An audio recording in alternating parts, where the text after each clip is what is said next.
श्री अनन्तपद्मनाभमङ्गलस्तोत्रम् श्रियः कान्ताय कल्याणनिधये निधयेऽर्थिनां श्रीशेषशायिने नन्तपद्मनाभाय मङ्गलम् स्यानन्दूरपुरी भाग्यभव्यरूपाय विष्णवे आनन्दसिन्धवे नन्तपद्मनाभाय मङ्गलम् हेमकूटविमानान्तः भ्राजमानाय हारिणे हरिलक्ष्मीसमेताय पद्मनाभाय मङ्गलम् श्रीवैकुण्ठविरक्ताय शङ्खतीर्थाम्बुधेः तटे रमया रममाणाय पद्मनाभाय मङ्गलम् अशेषचिदचिद्वस्तु शेषिणे शेषशायिने अशेषदायिने नन्तपद्मनाभाय मङ्गलम् यत्पदं परमं सेव्यं सदा पश्यन्ति शूरयः सेनापतिमुखस्तस्मै पद्मनाभाय मङ्गलम् चतुर्मुखेश्वरमुखैः पुत्रपौत्रादिशालिने समस्तपरिवाराय पद्मनाभाय मङ्गलम् दिवाकर्यतीशान योगिहृत्पद्मभानवे परस्मै ब्रह्मणे नन्तपद्मनाभाय मङ्गलम् त्वराङ्कुशप्रबन्धोक्तिप्रथिताय परमात्मने पूर्णाय महते नन्तपद्मनाभाय मङ्गलम् वञ्चिभूपशिरोरत्नरश्मिनीराजिताङ्घ्रये वाञ्छिताखिलदायास्तु पद्मनाभाय मङ्गलम् सर्वावयवसौन्दर्यसौवर्णसुषमाजुषे सदा सम्मोहनायास्तु पद्मनाभाय मङ्गलम्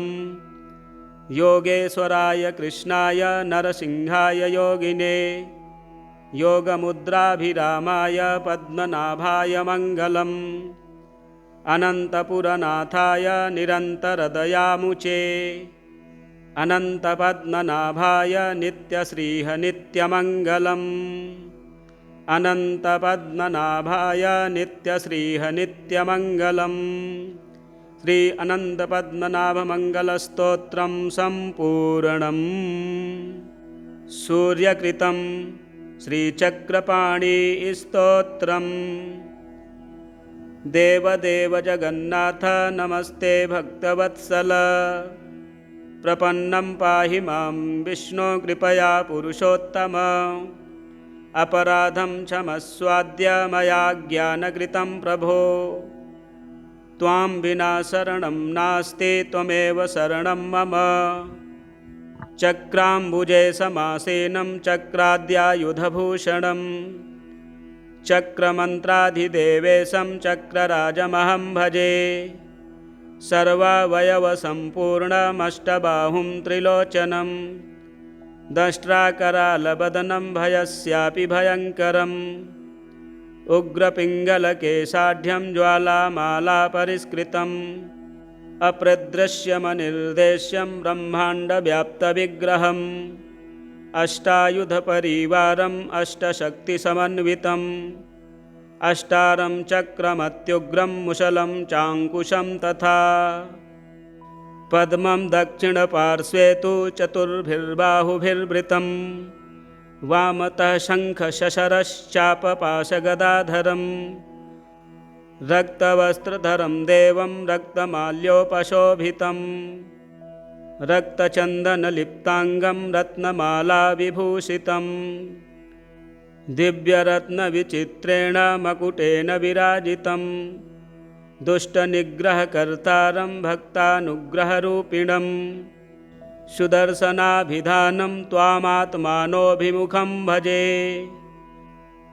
अव्याद्भास्करसप्रभाभिरखिलाभाभिर्दिशो भाषयन् भीमाक्षरफुसदट्टहासविलसद्दष्ट्रः प्रदीप्ताननः दोर्भिश्चक्रधरौ गदाब्जमुसलान् शार्गं च पाशाङ्कुशौ बिभ्रत्पिङ्गशिरोरुहोति धवलश्चक्राभिधानो हरिः मध्याह्नसूर्यप्रतिमप्रकाशं पिशङ्गकेशं सुरदट्टहासं त्रिरूपदीप्ताम्बरमुग्रमीडे चक्रस्थितं चक्रिणमष्टबाहुं कल्पान्तार्कप्रकाशं त्रिभुवनमखिलं तेजसा पूरयन्तं रक्ताक्षं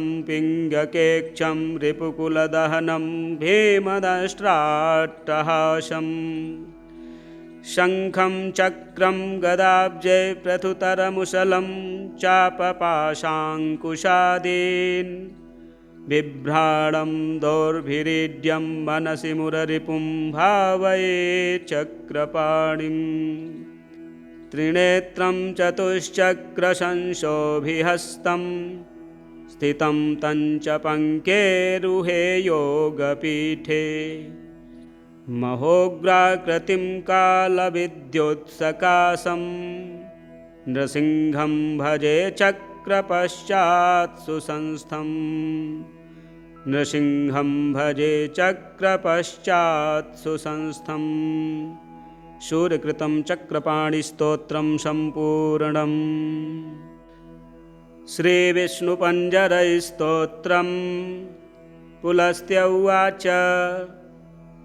एतानि ते मयोक्तानि वृतान्युक्तानि कामिभिः प्रवक्ष्याम्यधुना श्वेतद्वैष्णवं पञ्जरं शुभं नमो नमस्ते गोविन्द चक्रं गृह्य सुदर्शनं प्राच्यां रक्षस्व मां विष्णो त्वामहं शरणं गतः गदां कौमोदकीं गृह्य पद्मनाभामितद्युते यां यां रक्षस्व मां विष्णो त्वामहं शरणं गतः हलमादाय शौनन्दं नमस्ते पुरुषोत्तम प्रतीच्यां रक्ष मे विष्णो भवन्तं शरणं गतः मुसलं शातनं गृह्य पुण्डरीकाक्ष रक्ष माम् उत्तरस्यां जगन्नाथ भवन्तं शरणं गतः शारङ्गमादाय च धनुः अस्त्रं नारायणं हरे नमस्ते रक्ष रक्षोघ्न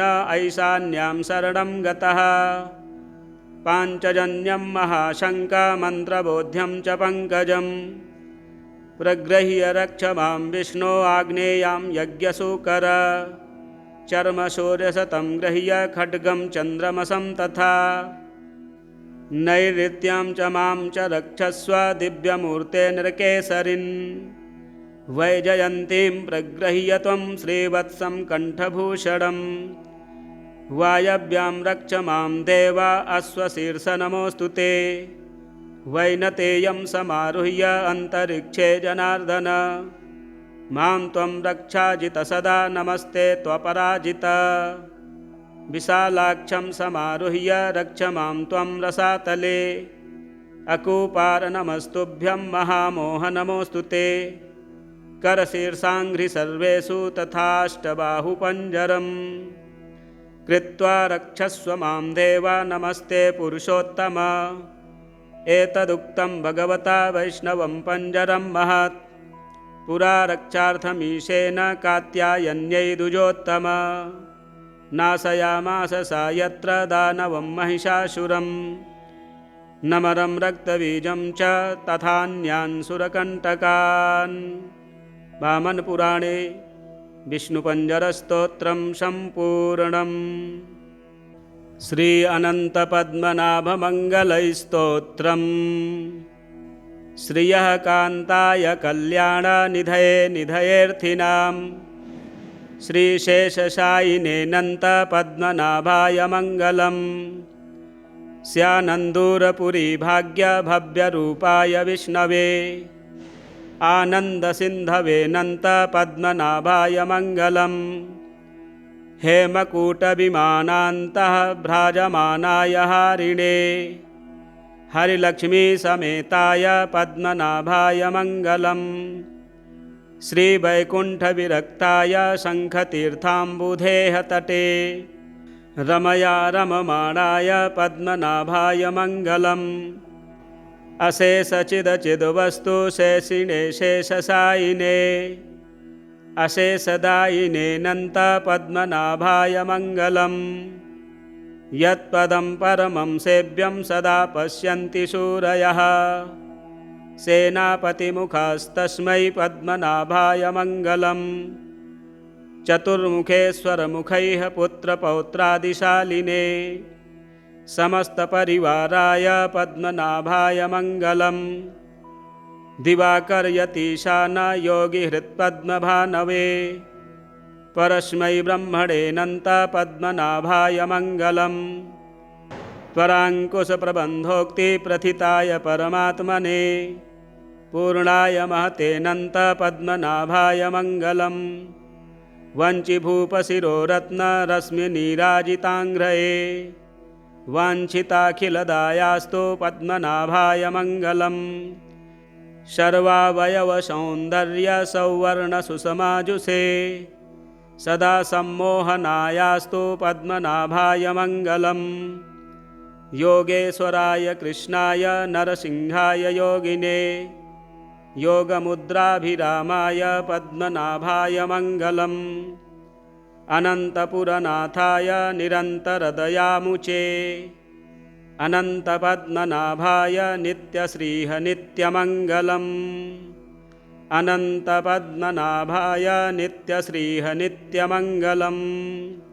श्री अनन्तपद्मनाभमङ्गलस्तोत्रं सम्पूर्णम् सूर्यकृतं श्रीचक्रपाणिस्तोत्रम्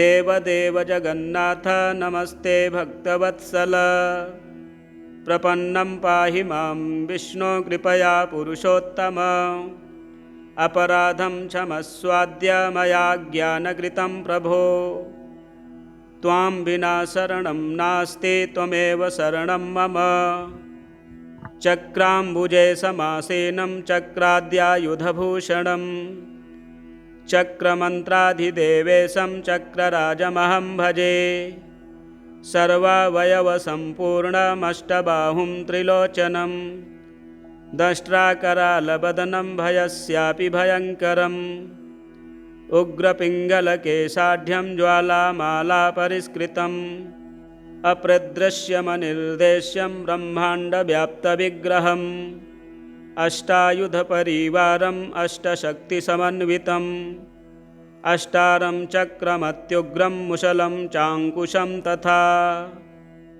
पद्मं दक्षिणपार्श्वे तु चतुर्भिर्बाहुभिर्वृतं वामतः शङ्खशशरश्चापपाशगदाधरं रक्तवस्त्रधरं देवं रक्तमाल्योपशोभितं रक्तचन्दनलिप्ताङ्गं रत्नमालाविभूषितं दिव्यरत्नविचित्रेण मकुटेन विराजितं दुष्टनिग्रहकर्तारं भक्तानुग्रहरूपिणं सुदर्शनाभिधानं त्वामात्मानोऽभिमुखं भजे अव्याद्भास्करसप्रभाभिरखिलाभाभिर्दिशो भाषयन् भीमाक्षरफुसदट्टहासविलसद्दष्ट्रः प्रदीप्ताननः दोर्भिश्चक्रधरौ गदाब्जमुसलान् शार्गं च पाशाङ्कुशौ बिभ्रत्पिङ्गशिरोरुहोति धवलश्चक्राभिधानो हरिः मध्याह्नसूर्यप्रतिमप्रकाशं पिशङ्गकेशं सुरदट्टहासं त्रिरूपदीप्ताम्बरमुग्रमीडे चक्रस्थितं चक्रिणमष्टबाहुं कल्पान्तार्कप्रकाशं त्रिभुवनमखिलं तेजसा पूरयन्तं रक्ताक्षं पिङ्गकेक्षं रिपुकुलदहनं भीमदष्ट्राट्टहासम् शङ्खं चक्रं गदाब्जे प्रथुतरमुशलं चापपाशाङ्कुशादीन् बिभ्राणं दोर्भिरीड्यं मनसि मुररिपुं भावये चक्रपाणिम् त्रिनेत्रं चतुश्चक्रशंशोभिहस्तं स्थितं तञ्च पङ्केरुहे योगपीठे महोग्राकृतिं कालविद्युत्सकाशं नृसिंहं भजे चक्रपश्चात् सुसंस्थम् नृसिंहं भजे चक्रपश्चात् सुसंस्थम् शूरकृतं चक्रपाणिस्तोत्रं सम्पूर्णम्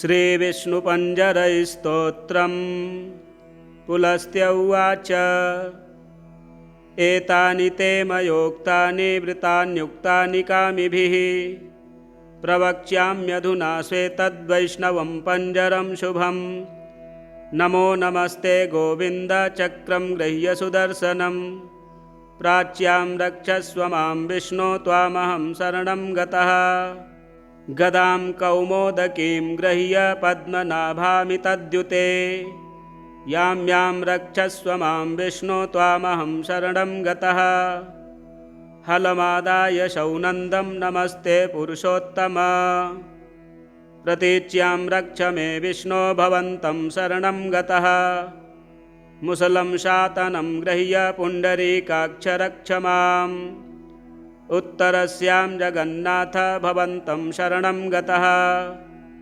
शारङ्गमादाय च धनुः अस्त्रं नारायणं हरे नमस्ते रक्ष रक्षोघ्न ऐशान्यां शरणं गतः पाञ्चजन्यं महाशङ्कमन्त्रबोध्यं च पङ्कजं प्रगृह्य रक्ष मां विष्णो आग्नेयां यज्ञसूकर चर्मशौर्यशतं गृह्य खड्गं चन्द्रमसं तथा नैऋत्यां च मां च रक्षस्व दिव्यमूर्ते नृकेसरिन् वैजयन्तीं प्रगृह्य त्वं श्रीवत्सं कण्ठभूषणम् वायव्यां रक्ष मां देव अश्वशीर्ष नमोऽस्तु ते वैनतेयं समारुह्य अन्तरिक्षे जनार्दन मां त्वं रक्षाजित सदा नमस्ते त्वपराजित विशालाक्षं समारुह्य रक्ष मां त्वं रसातले अकूपार नमस्तुभ्यं महामोह नमोऽस्तु ते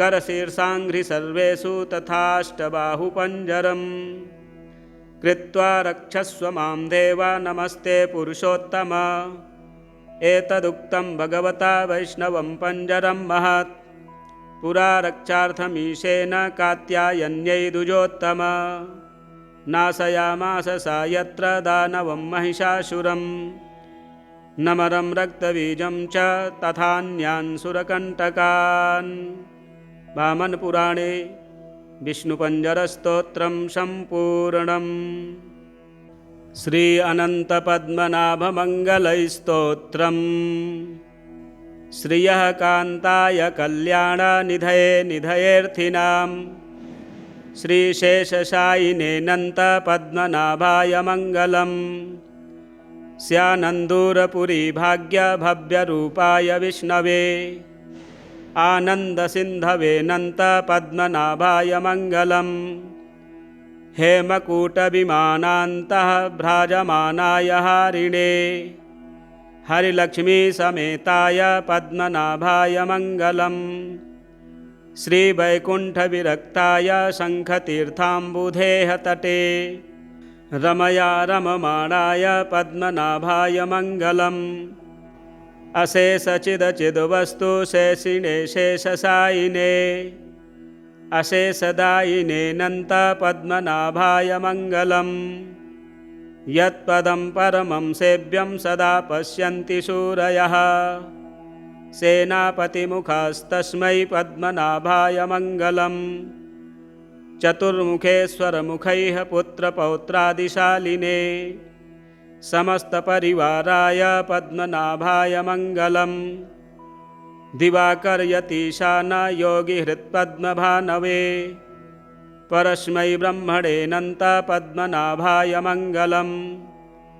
त्वराङ्कुशप्रबन्धोक्तिप्रथिताय परमात्मने पूर्णाय महते नन्तपद्मनाभाय मङ्गलम् वञ्चिभूपशिरोरत्नरश्मिनीराजिताङ्घ्रये वाञ्छिताखिलदायास्तु पद्मनाभाय मङ्गलम् सर्वावयवसौन्दर्यसौवर्णसुषमाजुषे सदा सम्मोहनायास्तु पद्मनाभाय मङ्गलम्। योगेश्वराय कृष्णाय नरसिंहाय योगिने योगमुद्राभिरामाय पद्मनाभाय मङ्गलम्। अनन्तपुरनाथाय निरन्तरदयामुचे अनन्तपद्मनाभाय नित्यश्रीः नित्यमङ्गलम्। अनन्तपद्मनाभाय नित्यश्रीः नित्यमङ्गलम्। श्री अनन्तपद्मनाभमङ्गलस्तोत्रं सम्पूर्णम्। सूर्यकृतं श्रीचक्रपाणिस्तोत्रम्। देवदेव जगन्नाथ नमस्ते भक्तवत्सल। प्रपन्नं पाहि मां विष्णो कृपया पुरुषोत्तम। अपराधं क्षमस्वाद्य मया ज्ञानकृतं प्रभो। त्वां विना शरणं नास्ति त्वमेव शरणं मम। चक्राम्बुजे समासेनं चक्राद्यायुधभूषणं चक्रमन्त्राधिदेवेशं चक्रराजमहं भजे। सर्वावयवसम्पूर्णमष्टबाहुं त्रिलोचनं दंष्ट्राकरालवदनं भयस्यापि भयङ्करम्। उग्रपिङ्गलकेशाढ्यं ज्वालामालापरिष्कृतम् अप्रदृश्यमनिर्देश्यं ब्रह्माण्डव्याप्तविग्रहम्। अष्टायुधपरिवारम् अष्टशक्तिसमन्वितम् अष्टारं चक्रमत्युग्रं मुशलं चाङ्कुशं तथा।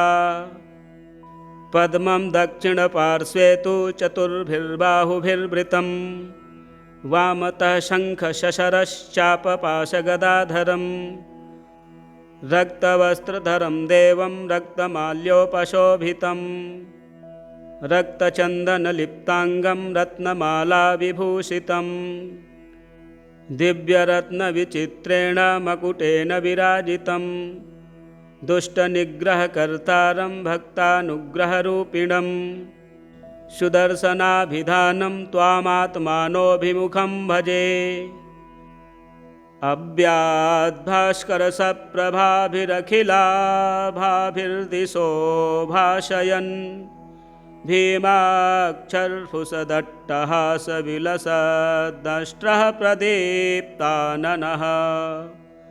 दोर्भिश्चक्रधरौ गदाब्जमुसलान् शार्गं च पाशाङ्कुशौ बिभ्रत्पिङ्गशिरोरुहोति धवलश्चक्राभिधानो हरिः। मध्याह्नसूर्यप्रतिमप्रकाशं पिशङ्गकेशं सुरदट्टहासं त्रिरूपदीप्ताम्बरमुग्रमीडे चक्रस्थितं चक्रिणमष्टबाहुम्। कल्पान्तार्कप्रकाशं त्रिभुवनमखिलं तेजसा पूरयन्तं रक्ताक्षं पिङ्गकेक्षं रिपुकुलदहनं भीमदष्ट्राट्टहासम्। शङ्खं चक्रं गदाब्जे प्रथुतरमुशलं चापपाशाङ्कुशादीन् बिभ्राणं दोर्भिरीड्यं मनसि मुररिपुं भावये चक्रपाणिम्। त्रिनेत्रं चतुश्चक्रशंशोभिहस्तं स्थितं तञ्च पङ्केरुहे योगपीठे। महोग्राकृतिं कालविद्युत्सकाशं नृसिंहं भजे चक्रपश्चात् सुसंस्थम्। नृसिंहं भजे चक्रपश्चात् सुसंस्थम्। सूर्यकृतं चक्रपाणिस्तोत्रं सम्पूर्णम्। श्रीविष्णुपञ्जरैस्तोत्रम्। पुलस्त्य उवाच एतानि ते मयोक्तानि वृतान्युक्तानि कामिभिः प्रवक्ष्याम्यधुना श्वेतद्वैष्णवं पञ्जरं शुभम्। नमो नमस्ते गोविन्द चक्रं गृह्य सुदर्शनं प्राच्यां रक्षस्व मां विष्णो त्वामहं शरणं गतः।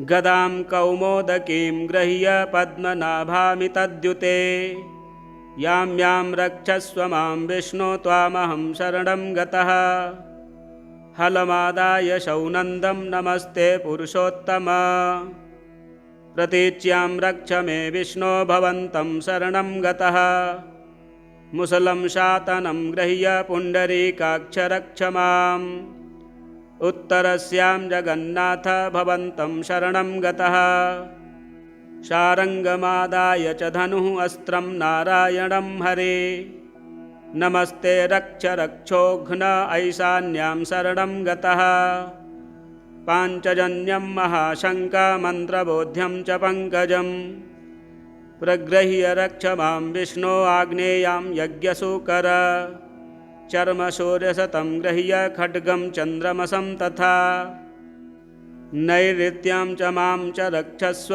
दिव्यमूर्ते नृकेसरिन् वैजयन्तीं प्रगृह्य त्वं श्रीवत्सं कण्ठभूषणम् वायव्यां रक्ष मां देव अश्वशीर्ष नमोऽस्तु ते वैनतेयं समारुह्य अन्तरिक्षे जनार्दन मां त्वं रक्षाजित सदा नमस्ते त्वपराजित विशालाक्षं समारुह्य रक्ष मां त्वं रसातले अकूपार नमस्तुभ्यं महामोह नमोऽस्तु ते करशीर्षाङ्घ्रि सर्वेषु तथाष्टबाहुपञ्जरम् कृत्वा रक्षस्व मां देव नमस्ते पुरुषोत्तम एतदुक्तं भगवता वैष्णवं पञ्जरं महत् पुरा रक्षार्थमीशेन कात्यायन्यै द्विजोत्तम नाशयामास सा यत्र दानवं महिषासुरं नमरं रक्तबीजं च तथान्यान् सुरकण्टकान्। वामनपुराणे विष्णुपञ्जरस्तोत्रं सम्पूर्णम्। श्री अनन्तपद्मनाभमङ्गलैस्तोत्रम्। श्रियः कान्ताय कल्याणनिधये निधयेऽर्थिनां श्रीशेषशायिने नन्तपद्मनाभाय मङ्गलम्। स्यानन्दूरपुरी भाग्यभव्यरूपाय विष्णवे आनन्दसिन्धवे नन्तपद्मनाभाय मङ्गलम्। हेमकूटविमानान्तः भ्राजमानाय हारिणे हरिलक्ष्मीसमेताय पद्मनाभाय मङ्गलम्। श्रीवैकुण्ठविरक्ताय शङ्खतीर्थाम्बुधेः तटे रमया रममाणाय पद्मनाभाय मङ्गलम्। अशेषचिदचिद्वस्तु शेषिणे शेषशायिने अशेषदायिने नन्तपद्मनाभाय मङ्गलम्। यत्पदं परमं सेव्यं सदा पश्यन्ति शूरयः सेनापतिमुखस्तस्मै पद्मनाभाय मङ्गलम्। चतुर्मुखेश्वरमुखैः पुत्रपौत्रादिशालिने समस्तपरिवाराय पद्मनाभाय मङ्गलम्। दिवाकर्यतीशान योगिहृत्पद्मभानवे परस्मै ब्रह्मणे नन्तपद्मनाभाय मङ्गलम्। त्वराङ्कुशप्रबन्धोक्तिप्रथिताय परमात्मने पूर्णाय महते नन्तपद्मनाभाय मङ्गलम्।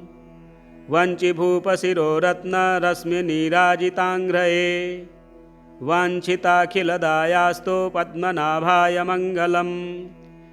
सर्वावयवसौन्दर्यसौवर्णसुषमाजुषे सदा सम्मोहनायास्तु पद्मनाभाय मङ्गलम्।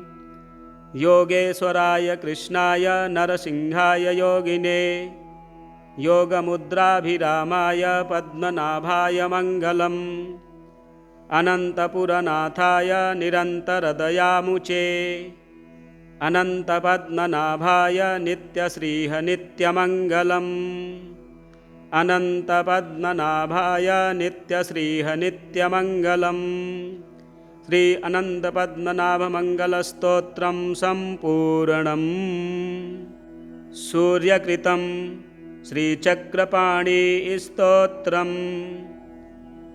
देवदेव जगन्नाथ नमस्ते भक्तवत्सल प्रपन्नं पाहि मां विष्णो कृपया पुरुषोत्तम अपराधं क्षमस्वाद्य मया ज्ञानकृतं प्रभो। त्वां विना शरणं नास्ति त्वमेव शरणं मम। चक्राम्बुजे समासेनं चक्राद्यायुधभूषणं चक्रमन्त्राधिदेवेशं चक्रराजमहं भजे। सर्वावयवसम्पूर्णमष्टबाहुं त्रिलोचनं दंष्ट्राकरालवदनं भयस्यापि भयङ्करम् उग्रपिङ्गलकेशाढ्यं ज्वालामालापरिष्कृतम् अप्रदृश्यमनिर्देश्यं ब्रह्माण्डव्याप्तविग्रहम् अष्टायुधपरिवारम् अष्टशक्तिसमन्वितम् अष्टारं चक्रमत्युग्रं मुशलं चाङ्कुशं तथा पद्मं दक्षिणपार्श्वे तु चतुर्भिर्बाहुभिर्वृतं वामतः शङ्खशशरश्चापपाशगदाधरं रक्तवस्त्रधरं देवं रक्तमाल्योपशोभितं रक्तचन्दनलिप्ताङ्गं रत्नमालाविभूषितं दिव्यरत्नविचित्रेण मकुटेन विराजितं दुष्टनिग्रहकर्तारं भक्तानुग्रहरूपिणं सुदर्शनाभिधानं त्वामात्मानोऽभिमुखं भजे। अव्याद्भास्करसप्रभाभिरखिलाभाभिर्दिशो भाषयन् भीमाक्षरफुसदट्टहासविलसद्दष्ट्रः प्रदीप्ताननः दोर्भिश्चक्रधरौ गदाब्जमुसलान् शार्गं च पाशाङ्कुशौ बिभ्रत्पिङ्गशिरोरुहोति धवलश्चक्राभिधानो हरिः मध्याह्नसूर्यप्रतिमप्रकाशं पिशङ्गकेशं सुरदट्टहासं त्रिरूपदीप्ताम्बरमुग्रमीडे चक्रस्थितं चक्रिणमष्टबाहुं कल्पान्तार्कप्रकाशं त्रिभुवनमखिलं तेजसा पूरयन्तं रक्ताक्षं पिङ्गकेक्षं रिपुकुलदहनं भीमदष्ट्राट्टहासं शङ्खं चक्रं गदाब्जे प्रथुतरमुशलं चापपाशाङ्कुशादीन् बिभ्राणं दोर्भिरीड्यं मनसि मुररिपुं भावये चक्रपाणिं त्रिनेत्रं चतुश्चक्रशंशोभिहस्तं स्थितं तञ्च पङ्केरुहे योगपीठे महोग्राकृतिं कालविद्युत्सकाशं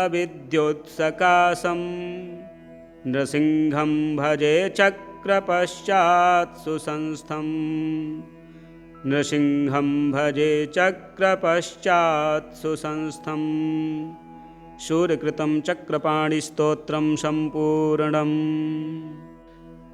श्रीविष्णुपञ्जरैस्तोत्रं पुलस्त्य उवाच एतानि ते मयोक्तानि वृतान्युक्तानि कामिभिः प्रवक्ष्याम्यधुना श्वेतद्वैष्णवं पञ्जरं शुभं नमो नमस्ते गोविन्द चक्रं गृह्य सुदर्शनं प्राच्यां रक्षस्व मां विष्णो त्वामहं शरणं गतः गदां कौमोदकीं गृह्य पद्मनाभामितद्युते यां यां रक्षस्व मां विष्णो त्वामहं शरणं गतः हलमादाय शौनन्दं नमस्ते पुरुषोत्तम प्रतीच्यां रक्ष मे विष्णो भवन्तं शरणं गतः मुसलं शातनं गृह्य पुण्डरीकाक्ष रक्ष माम् उत्तरस्यां जगन्नाथ भवन्तं शरणं गतः शारङ्गमादाय च धनुः अस्त्रं नारायणं हरे नमस्ते रक्ष रक्षोघ्न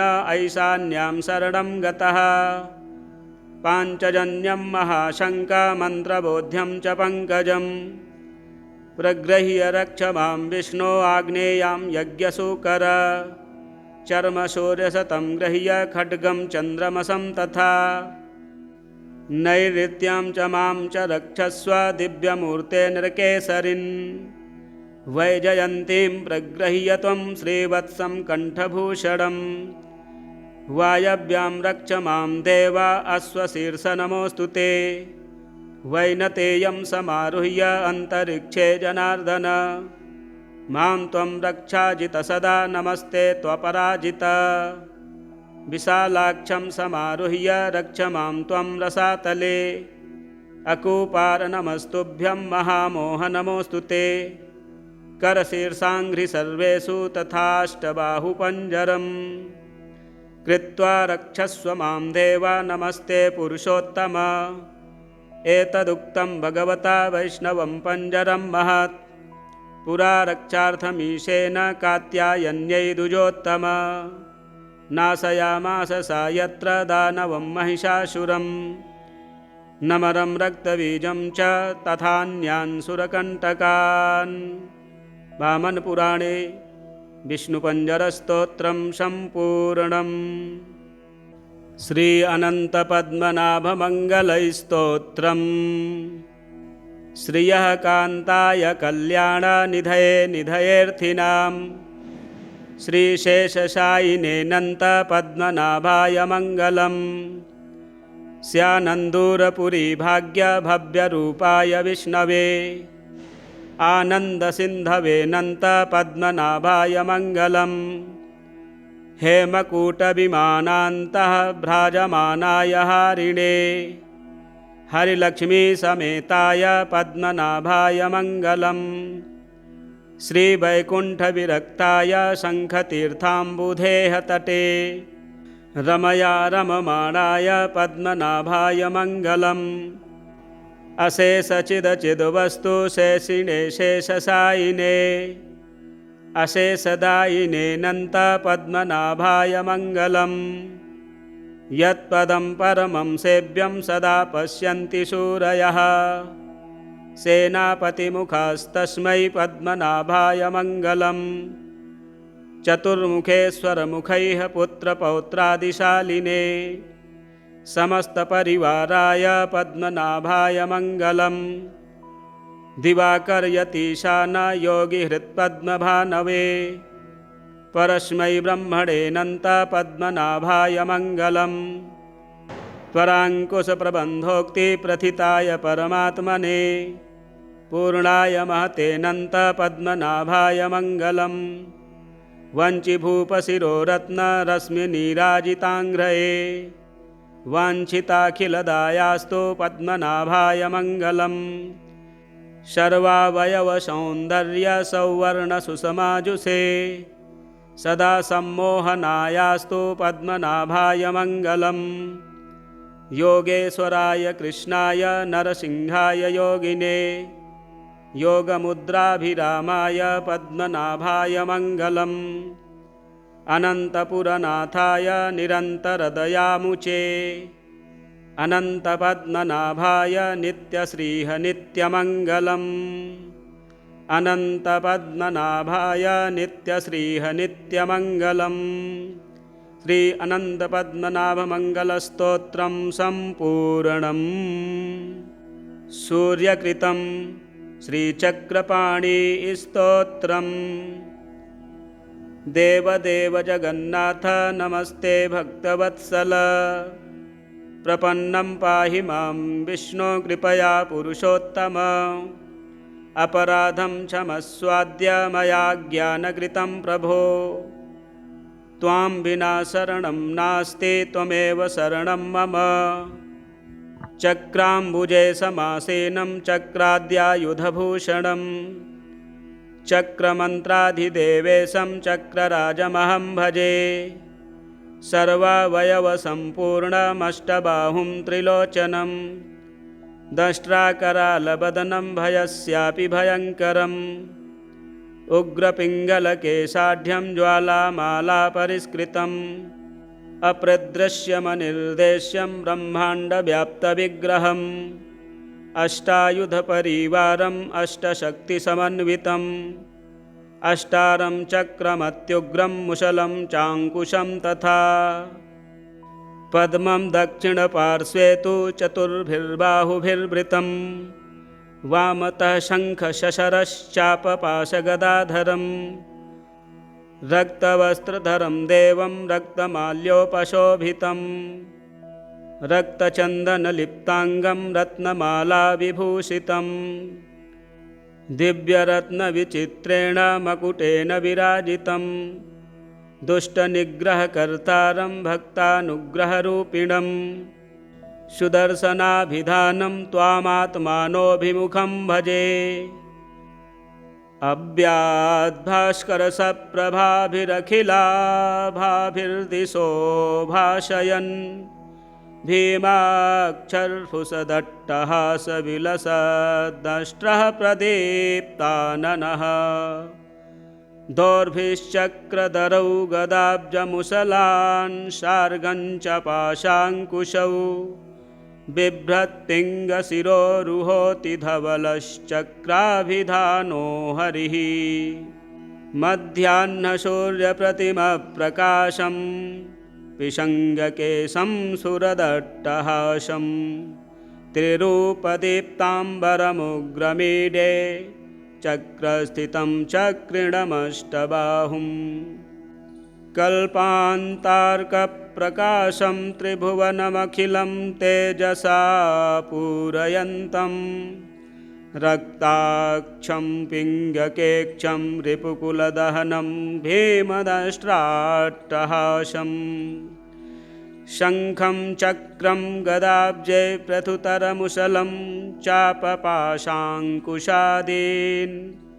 बिभ्राणं दोर्भिरीड्यं मनसि मुररिपुं भावये चक्रपाणिं त्रिनेत्रं चतुश्चक्रशंशोभिहस्तं स्थितं तञ्च पङ्केरुहे योगपीठे महोग्राकृतिं कालविद्युत्सकाशं नृसिंहं भजे चक्रपश्चात् सुसंस्थं नृसिंहं भजे चक्रपश्चात् सुसंस्थं सूर्यकृतं चक्रपाणिस्तोत्रं सम्पूर्णम् श्रीविष्णुपञ्जरैस्तोत्रं पुलस्त्य उवाच एतानि ते मयोक्तानि वृतान्युक्तानि कामिभिः प्रवक्ष्याम्यधुना श्वेतद्वैष्णवं पञ्जरं शुभं नमो नमस्ते गोविन्द चक्रं गृह्य सुदर्शनं प्राच्यां रक्षस्व मां विष्णो त्वामहं शरणं गतः गदां कौमोदकीं गृह्य पद्मनाभामि तद्युते यां यां रक्षस्व मां विष्णो त्वामहं शरणं गतः हलमादाय शौनन्दं नमस्ते पुरुषोत्तम प्रतीच्यां रक्ष मे विष्णो भवन्तं शरणं गतः मुसलं शातनं गृह्य पुण्डरीकाक्ष रक्ष माम् उत्तरस्यां जगन्नाथ भवन्तं शरणं गतः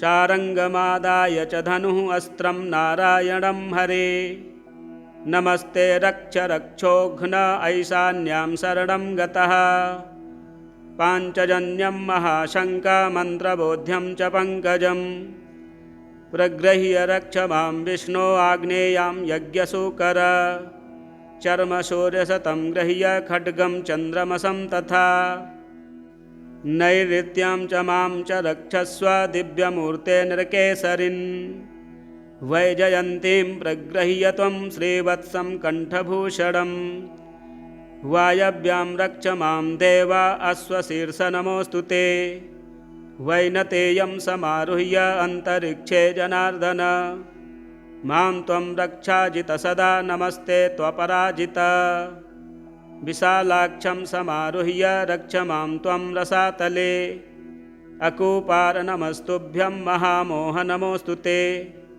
करशीर्षाङ्घ्रि सर्वेषु तथाष्टबाहुपञ्जरं कृत्वा रक्षस्व मां देव नमस्ते पुरुषोत्तम एतदुक्तं भगवता वैष्णवं पञ्जरं महत् पुरा रक्षार्थमीशेन कात्यायन्यै द्विजोत्तम नाशयामास सा यत्र दानवं महिषासुरं नमरं रक्तबीजं च तथान्यान् सुरकण्टकान्।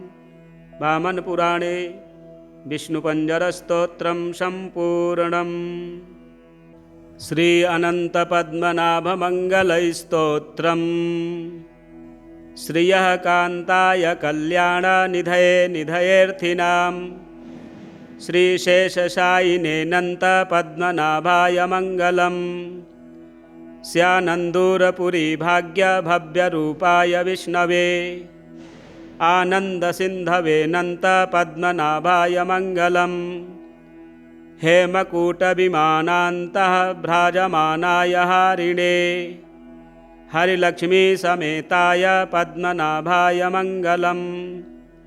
श्रीवैकुण्ठविरक्ताय शङ्खतीर्थाम्बुधेः तटे रमया रममाणाय पद्मनाभाय मङ्गलम्। अशेषचिदचिद्वस्तु शेषिणे शेषशायिने अशेषदायिनेऽनन्तपद्मनाभाय मङ्गलम्। यत्पदं परमं सेव्यं सदा पश्यन्ति सूरयः सेनापतिमुखास्तस्मै पद्मनाभाय मङ्गलम्। चतुर्मुखेश्वरमुखैः पुत्रपौत्रादिशालिने समस्तपरिवाराय पद्मनाभाय मङ्गलम्। दिवाकर्यतीशान योगिहृत्पद्मभानवे परस्मै ब्रह्मणेऽनन्तपद्मनाभाय मङ्गलम्। त्वराङ्कुशप्रबन्धोक्तिप्रथिताय परमात्मने पूर्णाय महतेऽनन्तपद्मनाभाय मङ्गलम्। वञ्चिभूपशिरोरत्नरश्मिनीराजिताङ्घ्रये वाञ्छिताखिलदायास्तु पद्मनाभाय मङ्गलम्। सर्वावयवसौन्दर्यसौवर्णसुषमाजुषे सदा सम्मोहनायास्तु पद्मनाभाय मङ्गलम्। योगेश्वराय कृष्णाय नरसिंहाय योगिने योगमुद्राभिरामाय पद्मनाभाय मङ्गलम्। अनन्तपुरनाथाय निरन्तरदयामुचे अनन्तपद्मनाभाय नित्यश्रीः नित्यमङ्गलम्। अनन्तपद्मनाभाय नित्यश्रीः नित्यमङ्गलम्। श्री अनन्तपद्मनाभमङ्गलस्तोत्रं सम्पूर्णम्। सूर्यकृतं श्रीचक्रपाणिस्तोत्रम्। देवदेव जगन्नाथ नमस्ते भक्तवत्सल प्रपन्नं पाहि मां विष्णो कृपया पुरुषोत्तम। अपराधं क्षमस्वाद्य मया ज्ञानकृतं प्रभो। त्वां विना शरणं नास्ति त्वमेव शरणं मम। चक्राम्बुजे समासेनं चक्राद्यायुधभूषणं चक्रमन्त्राधिदेवेशं चक्रराजमहं भजे। सर्वावयवसम्पूर्णमष्टबाहुं त्रिलोचनं दंष्ट्राकरालवदनं भयस्यापि भयङ्करम्। उग्रपिङ्गलकेशाढ्यं ज्वालामालापरिष्कृतम् अप्रदृश्यमनिर्देश्यं ब्रह्माण्डव्याप्तविग्रहम्। अष्टायुधपरिवारम् अष्टशक्तिसमन्वितम् अष्टारं चक्रमत्युग्रं मुशलं चाङ्कुशं तथा। पद्मं दक्षिणपार्श्वे तु चतुर्भिर्बाहुभिर्वृतं वामतः शङ्खशशरश्चापपाशगदाधरं। रक्तवस्त्रधरं देवं रक्तमाल्योपशोभितं रक्तचन्दनलिप्ताङ्गं रत्नमालाविभूषितं। दिव्यरत्नविचित्रेण मकुटेन विराजितं दुष्टनिग्रहकर्तारं भक्तानुग्रहरूपिणं। सुदर्शनाभिधानं त्वामात्मानोऽभिमुखं भजे। अव्याद्भास्करसप्रभाभिरखिलाभाभिर्दिशो भाषयन् भीमाक्षरफुसदट्टहासविलसद्दष्ट्रः प्रदीप्ताननः। दोर्भिश्चक्रधरौ गदाब्जमुसलान् शार्गं च पाशाङ्कुशौ बिभ्रत्तिङ्गशिरोरुहोति धवलश्चक्राभिधानो हरिः मध्याह्नसूर्यप्रतिमप्रकाशं पिशङ्गकेशं सुरदट्टहासं त्रिरूपदीप्ताम्बरमुग्रमीडे चक्रस्थितं चक्रिणमष्टबाहुं कल्पान्तार्कप्रकाशं त्रिभुवनमखिलं तेजसा पूरयन्तं रक्ताक्षं पिङ्गकेक्षं रिपुकुलदहनं भीमदष्ट्राट्टहासं शङ्खं चक्रं गदाब्जे प्रथुतरमुसलं चापपाशाङ्कुशादीन् बिभ्राणं दोर्भिरीड्यं मनसि मुररिपुं भावये चक्रपाणिं त्रिनेत्रं चतुश्चक्रशंशोभिहस्तं स्थितं तञ्च पङ्केरुहे योगपीठे महोग्राकृतिं कालविद्युत्सकाशं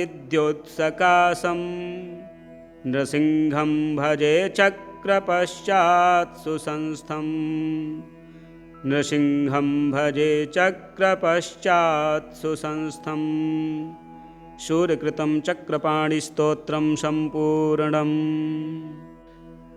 श्रीविष्णुपञ्जरैस्तोत्रं पुलस्त्य उवाच एतानि ते मयोक्तानि वृतान्युक्तानि कामिभिः प्रवक्ष्याम्यधुना स्वेतद्वैष्णवं पञ्जरं शुभं नमो नमस्ते गोविन्द चक्रं गृह्य सुदर्शनं प्राच्यां रक्षस्व मां विष्णो त्वामहं शरणं गतः गदां कौमोदकीं गृह्य पद्मनाभामि तद्युते यां यां रक्षस्व मां विष्णो त्वामहं शरणं गतः हलमादाय शौनन्दं नमस्ते पुरुषोत्तम प्रतीच्यां रक्ष मे विष्णो भवन्तं शरणं गतः मुसलं शातनं गृह्य पुण्डरीकाक्ष रक्ष माम् उत्तरस्यां जगन्नाथ भवन्तं शरणं गतः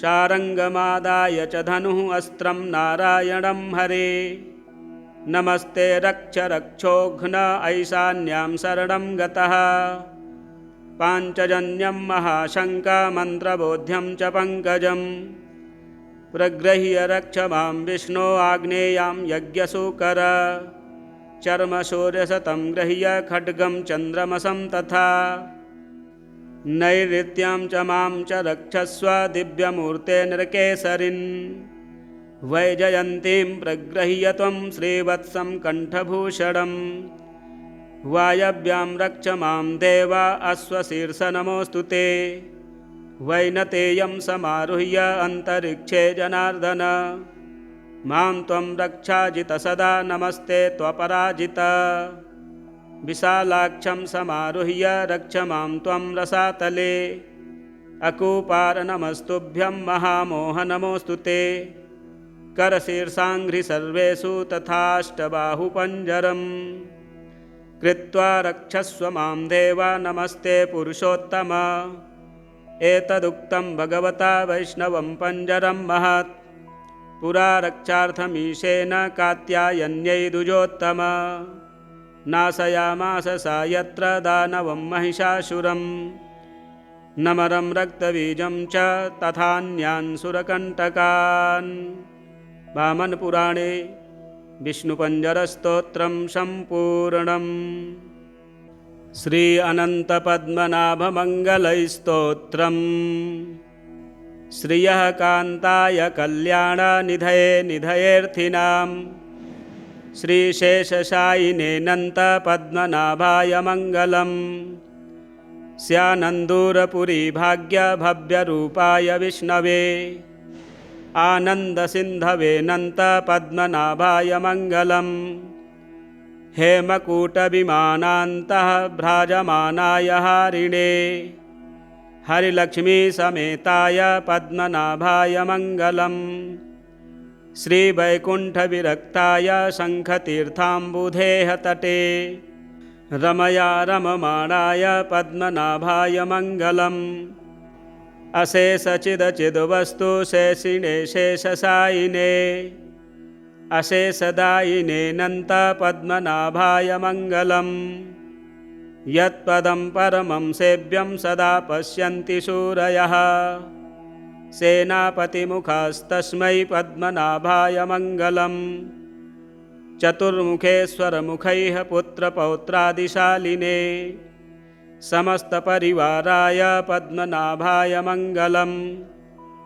दिवाकर्यतीशान योगिहृत्पद्मभानवे परस्मै ब्रह्मणेऽनन्त पद्मनाभाय मङ्गलम् त्वराङ्कुशप्रबन्धोक्तिप्रथिताय परमात्मने पूर्णाय महतेऽनन्त पद्मनाभाय मङ्गलम् वञ्चिभूपशिरोरत्नरश्मिनीराजिताङ्घ्रये वाञ्छिताखिलदायास्तु पद्मनाभाय मङ्गलम् सर्वावयवसौन्दर्यसौवर्णसुषमाजुषे सदा सम्मोहनायास्तु पद्मनाभाय मङ्गलम् योगेश्वराय कृष्णाय नरसिंहाय योगिने योगमुद्राभिरामाय पद्मनाभाय मङ्गलम् अनन्तपुरनाथाय निरन्तरदयामुचे अनन्तपद्मनाभाय नित्यश्रीः नित्यमङ्गलम् अनन्तपद्मनाभाय नित्यश्रीः नित्यमङ्गलम् श्री अनन्तपद्मनाभमङ्गलस्तोत्रं सम्पूर्णम् सूर्यकृतं श्रीचक्रपाणिस्तोत्रम् देवदेव जगन्नाथ नमस्ते भक्तवत्सल प्रपन्नं पाहि मां विष्णो कृपया पुरुषोत्तम अपराधं क्षमस्वाद्य मया ज्ञानकृतं प्रभो त्वां विना शरणं नास्ति त्वमेव शरणं मम चक्राम्बुजे समासेनं चक्राद्यायुधभूषणं चक्रमन्त्राधिदेवेशं चक्रराजमहं भजे सर्वावयवसम्पूर्णमष्टबाहुं त्रिलोचनं दष्ट्राकरालवदनं भयस्यापि भयङ्करम् उग्रपिङ्गलकेशाढ्यं ज्वालामालापरिष्कृतम् अप्रदृश्यमनिर्देश्यं ब्रह्माण्डव्याप्तविग्रहम् अष्टायुधपरिवारम् अष्टशक्तिसमन्वितम् अष्टारं चक्रमत्युग्रं मुशलं चाङ्कुशं तथा पद्मं दक्षिणपार्श्वे तु चतुर्भिर्बाहुभिर्वृतं वामतः शङ्खशशरश्चापपाशगदाधरम् रक्तवस्त्रधरं देवं रक्तमाल्योपशोभितं रक्तचन्दनलिप्ताङ्गं रत्नमालाविभूषितं दिव्यरत्नविचित्रेण मकुटेन विराजितं दुष्टनिग्रहकर्तारं भक्तानुग्रहरूपिणं सुदर्शनाभिधानं त्वामात्मानोऽभिमुखं भजे अव्याद्भास्करसप्रभाभिरखिलाभाभिर्दिशो भाषयन् भीमाक्षरफुसदट्टहासविलसद्दष्ट्रः प्रदीप्ताननः दोर्भिश्चक्रधरौ गदाब्जमुसलान् शार्गञ्च पाशाङ्कुशौ बिभ्रत्पिङ्गशिरोरुहोति धवलश्चक्राभिधानो हरिः मध्याह्नसूर्यप्रतिमप्रकाशं पिशङ्गकेशं सुरदट्टहासं त्रिरूपदीप्ताम्बरमुग्रमीडे चक्रस्थितं चक्रिणमष्टबाहुं कल्पान्तार्कप्रकाशं त्रिभुवनमखिलं तेजसा पूरयन्तं रक्ताक्षं पिङ्गकेक्षं रिपुकुलदहनं भीमदष्ट्राट्टहासं शङ्खं चक्रं गदाब्जे प्रथुतरमुशलं चापपाशाङ्कुशादीन् बिभ्राणं दोर्भिरीड्यं मनसि मुररिपुं भावये चक्रपाणिम् त्रिनेत्रं चतुश्चक्रशंशोभिहस्तं स्थितं तञ्च पङ्केरुहे योगपीठे महोग्राकृतिं कालविद्युत्सकाशं नृसिंहं भजे चक्रपश्चात् सुसंस्थं नृसिंहं भजे चक्रपश्चात् सुसंस्थं शूरकृतं चक्रपाणिस्तोत्रं सम्पूर्णम् श्रीविष्णुपञ्जरैस्तोत्रं पुलस्त्य उवाच एतानि ते मयोक्तानि वृतान्युक्तानि कामिभिः प्रवक्ष्याम्यधुना श्वेतद्वैष्णवं पञ्जरं शुभं नमो नमस्ते गोविन्द चक्रं गृह्य सुदर्शनं प्राच्यां रक्षस्व मां विष्णो त्वामहं शरणं गतः गदां कौमोदकीं गृह्य पद्मनाभामि तद्युते यां यां रक्षस्व मां विष्णो त्वामहं शरणं गतः हलमादाय शौनन्दं नमस्ते पुरुषोत्तम प्रतीच्यां रक्ष मे विष्णो भवन्तं शरणं गतः मुसलं शातनं गृह्य पुण्डरीकाक्ष रक्ष माम् उत्तरस्यां जगन्नाथ भवन्तं शरणं गतः शारङ्गमादाय च धनुः अस्त्रं नारायणं हरे नमस्ते रक्ष रक्षोघ्न ऐशान्यां शरणं गतः पाञ्चजन्यं महाशङ्कमन्त्रबोध्यं च पङ्कजं प्रगृह्य रक्ष मां विष्णो आग्नेयां यज्ञसूकर चर्मशौर्यशतं गृह्य खड्गं चन्द्रमसं तथा नैऋत्यां च मां च रक्षस्व दिव्यमूर्ते नृकेसरिन् वैजयन्तीं प्रगृह्य त्वं श्रीवत्सं कण्ठभूषणम् वायव्यां रक्ष मां देव अश्वशीर्ष नमोऽस्तु ते वैनतेयं समारुह्य अन्तरिक्षे जनार्दन मां त्वं रक्षाजित सदा नमस्ते त्वपराजित विशालाक्षं समारुह्य रक्ष मां त्वं रसातले अकूपार नमस्तुभ्यं महामोह नमोऽस्तु ते करशीर्षाङ्घ्रि सर्वेषु तथाष्टबाहुपञ्जरम् कृत्वा रक्षस्व मां देव नमस्ते पुरुषोत्तम एतदुक्तं भगवता वैष्णवं पञ्जरं महत् पुरा रक्षार्थमीशेन कात्यायन्यै द्विजोत्तम नाशयामास सा यत्र दानवं महिषासुरं नमरं रक्तबीजं च तथान्यान् सुरकण्टकान् वामनपुराणे विष्णुपञ्जरस्तोत्रं सम्पूर्णम्।